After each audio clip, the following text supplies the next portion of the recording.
Hey everyone, strap in for another bone-chilling true horror case that'll keep you up at night.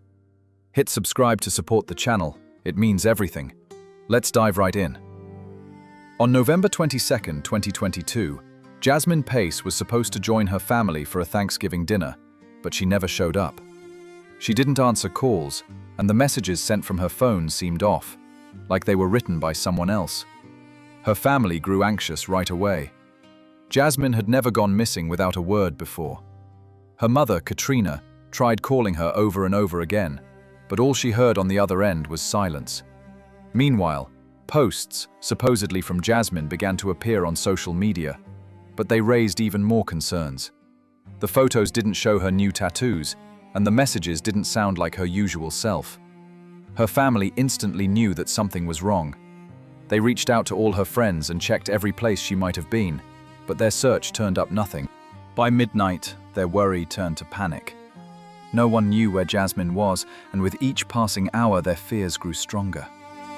Jasmine Nicole Pace was born on May 29, 2000 in Chattanooga, Tennessee.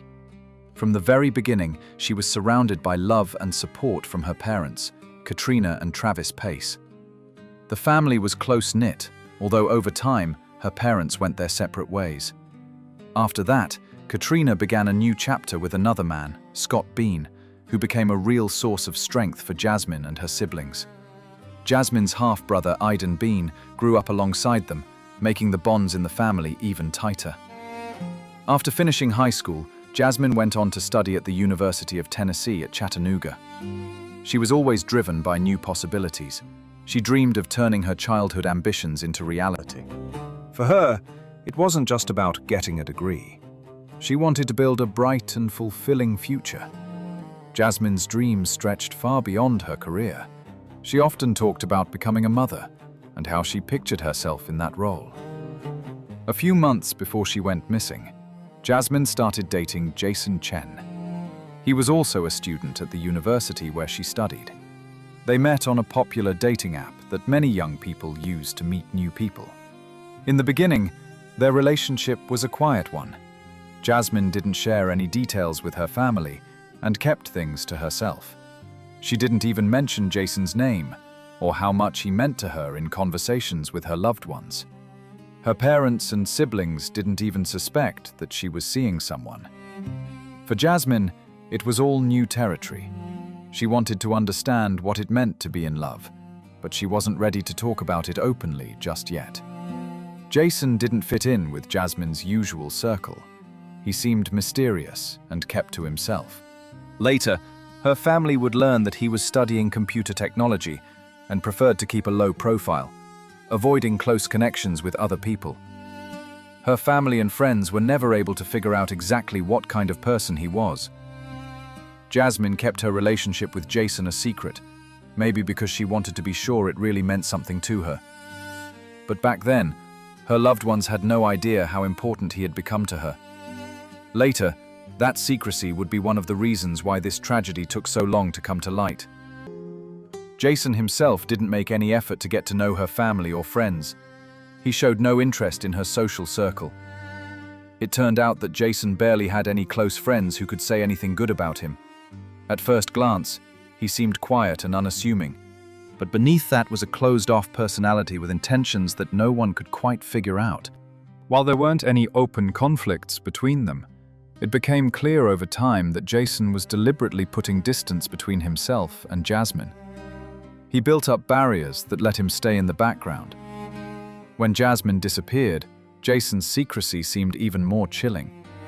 Later, her family and investigators learned that he was fully in control of their conversations, from phone calls to text messages.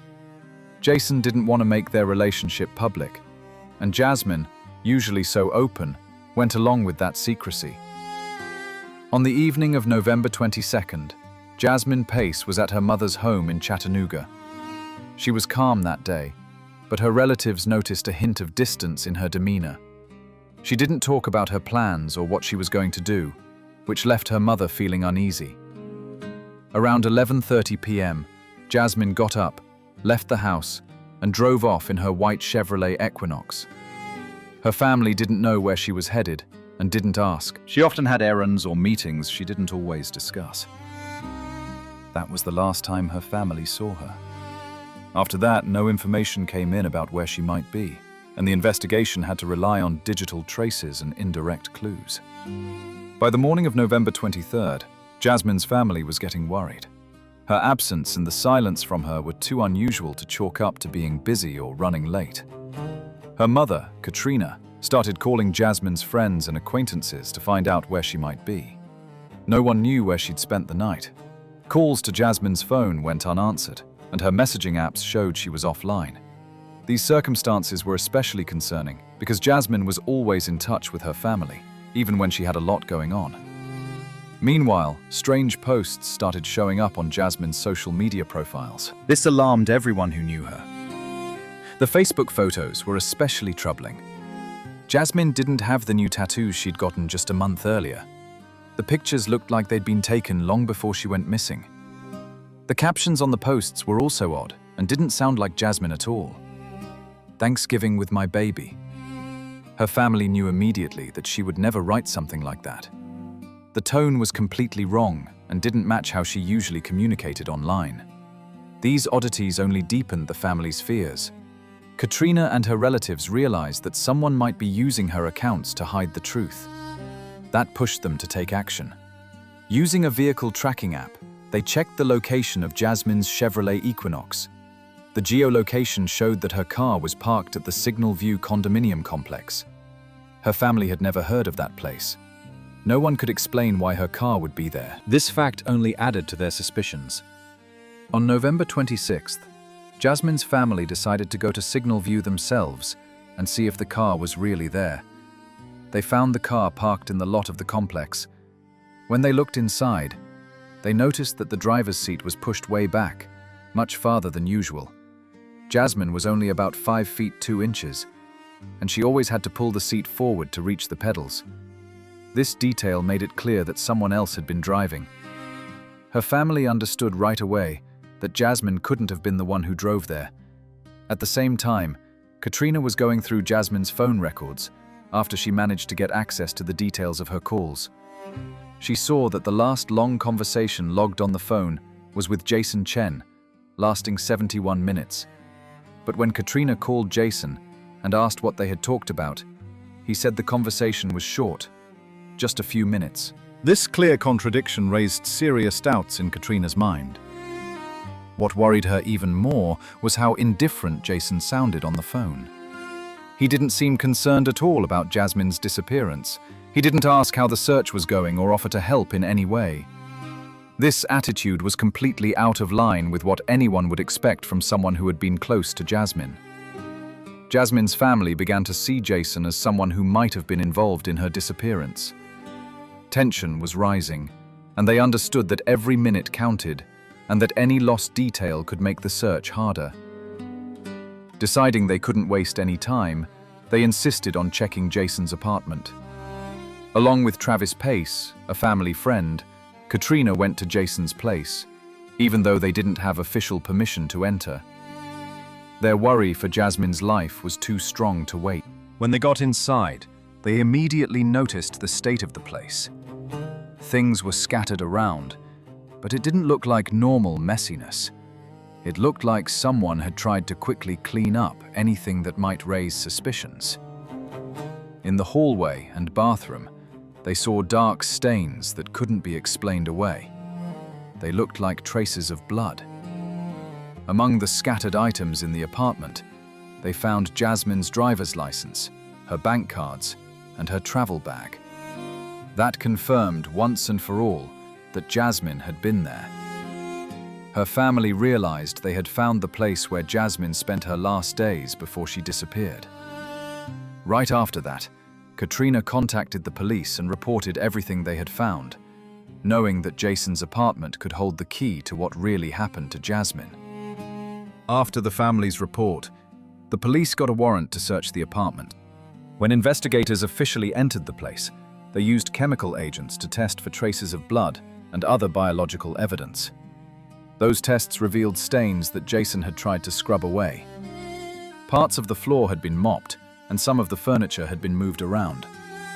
Experts determined that this cleaning wasn't the kind of tidying up people usually do. It was clearly an effort to hide evidence, not just to clean the home. Every single detail the officers uncovered only made their suspicions about Jason grow stronger. Jason didn't even try to explain his behavior. Instead, he pulled away from their questions and didn't show any interest in helping. The items belonging to Jasmine, the stains, the rearranged furniture, and Jason's distant attitude all added up to one clear story. This apartment was where something terrible had happened to Jasmine. After finding these disturbing clues in Jason's apartment, the police immediately began talking to the neighbors. Residents of the building remembered what happened on the night of November 22nd into the 23rd. Many were hesitant to speak up at first, but what they eventually said was crucial. People in apartment 210 reported hearing loud noises that night, fast footsteps, a woman's scream, and banging sounds. A woman who lived on the floor below said she was woken up around 2:11 a.m. by a woman's voice filled with panic. Her description lined up with a strange message Jasmine had sent to her mother at 2:18 a.m. A text that included only coordinates, like a last-ditch effort to ask for help when she couldn't speak. After the police realized that Jason Chen might be linked to Jasmine's disappearance, they turned to digital data and security footage for answers. Surveillance cameras showed that on the evening of November 22nd, Jasmine's car was seen pulling up to Jason's place. Her white Chevrolet Equinox was captured parking by the building around midnight. The next morning, on November 23rd, cameras caught Jason leaving his house driving Jasmine's car and heading toward the Signal View condominium complex, where her vehicle was later found. This footage confirmed that he used Jasmine's car after she went missing. Other recordings showed Jason returning to his home in a different car that he had rented for that period. Cameras at Walmart captured him on the morning of November 23rd, buying bleach, peroxide, and other cleaning supplies. Later that same day, footage from Walgreens showed him buying paper towels. These trips were spread out at different times, giving the appearance of normal errands, but investigators recognized them as attempts to cover up evidence of a crime. The most critical footage came from cameras near a wooded area off Suck Creek Road. Using this data, police focused their search in that area. On December 1st, while combing through a hard-to-reach section of the woods, they found a suitcase hidden in the brush. When investigators opened it, they discovered black garbage bags inside, which contained Jasmine's remains. This discovery marked the turning point in the investigation that had been underway since she first went missing. After finding her, the police immediately sent her body for a forensic examination. The medical examiner determined that Jasmine had suffered at least 60 stab wounds, most of them concentrated on the left side of her upper body. The experts pointed out that the pattern of the wounds showed a desperate effort to shield her vital organs. No traces of alcohol were found in Jasmine's system, an important fact that refuted any suggestions that she might have been intoxicated at the time of the struggle. The tests confirmed that she was completely sober, highlighting that she was fully aware of what was happening even in those final moments. Investigators also discovered that Jasmine's arms and legs had been restrained with chains. Her right hand was connected to her right ankle, and her left ankle was linked to her left wrist. These were not household items. The chains were clearly designed as a tool for forced restraint. Evidence showed that one of the chains had been damaged, likely when Jasmine tried to break free. The position of her body and the lack of injuries on her right arm suggested that she had almost no ability to fight back against the attacker. The expert emphasized that Jasmine had been fully conscious during this ordeal. At the scene of the crime, the knife that caused Jasmine's fatal wound was found still embedded in her chest. Experts determined that this knife had been taken from Jason's apartment.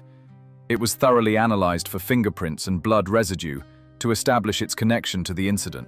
Forensic tests confirmed that this knife was the exact weapon used in the attack that led to Jasmine's death. The wounds in their pattern showed that the attacker acted with intent and precision. The number of injuries left no doubt that this was a crime marked by extreme aggression.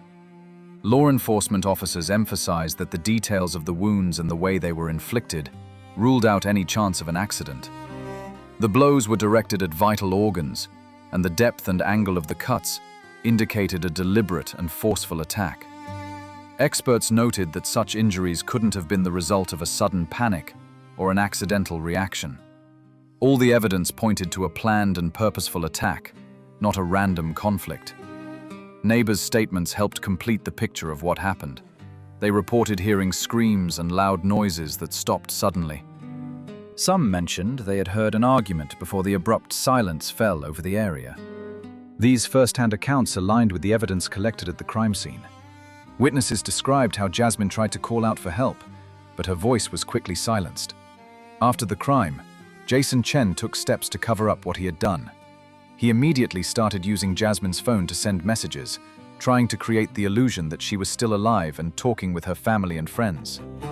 He tried to mimic Jasmine's style in these messages, but it didn't fool anyone who really knew her. Her friends and family could see right away that the messages didn't sound like her at all.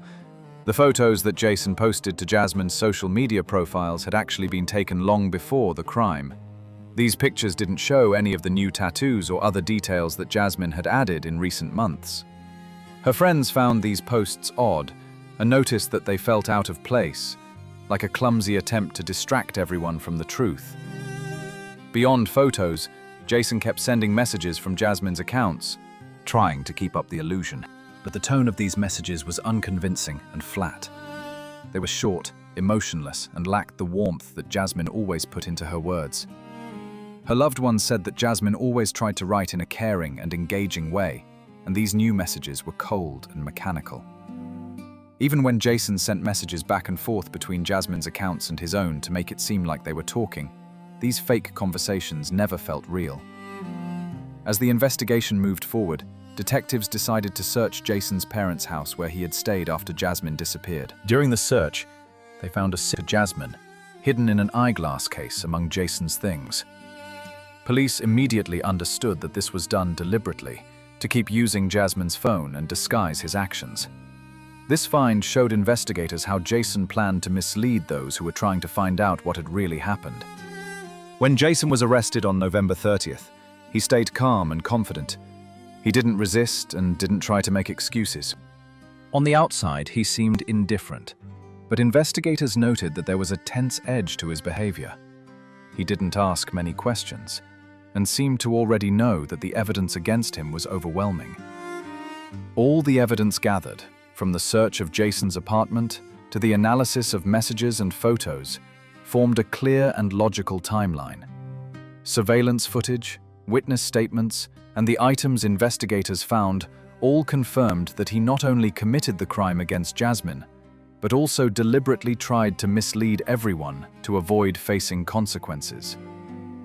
Investigators paid special attention to screenshots of conversations with Jasmine found on Jason's phone. He had erased all the original messages from her phone so the police couldn't see the full history of their communication, or Jasmine's final words. In their place, there were only carefully selected screenshots that Jason had saved. He seemed to be trying to use these snippets to make their conversations look calm and ordinary, creating the impression that nothing was wrong.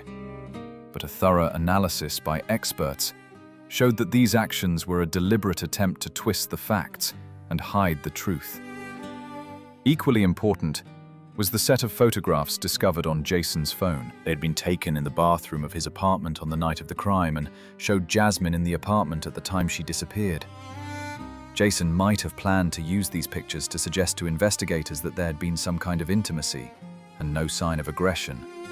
It was part of his plan to make it seem like everything that happened was by mutual consent and that Jasmine's death was an accident, not an intentional act of violence.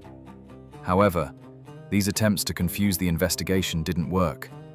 The experts quickly determined that the photos and screenshots were carefully curated and didn't tell the whole story. Each detail, the deleted messages, the edited chats, and the bathroom photos showed that Jason had purposefully and methodically tried to mislead investigators and cover up his actions. Rather than hiding the truth, these clues highlighted his guilt and proved that he had planned to deceive everyone from the start. The arrest and subsequent searches finally made everything clear.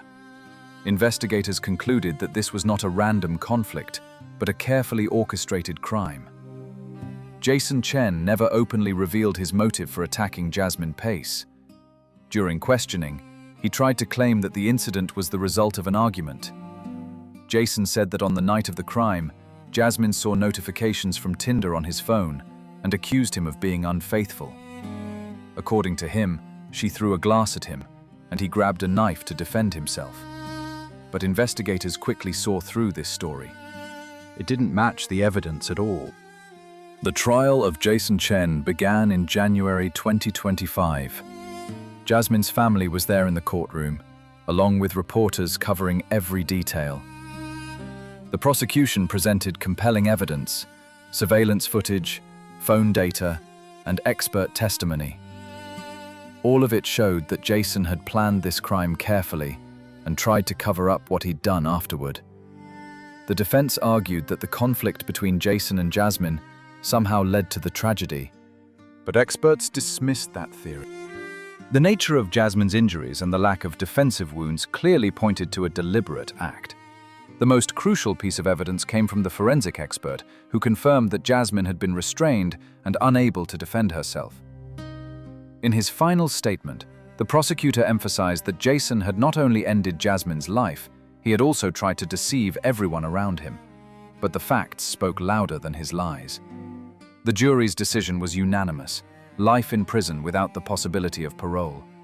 Jason no longer had any way to hide the truth. Thanks for watching. Smash that like button, drop a comment and share to help grow the channel. Your support means the world. Catch you next time.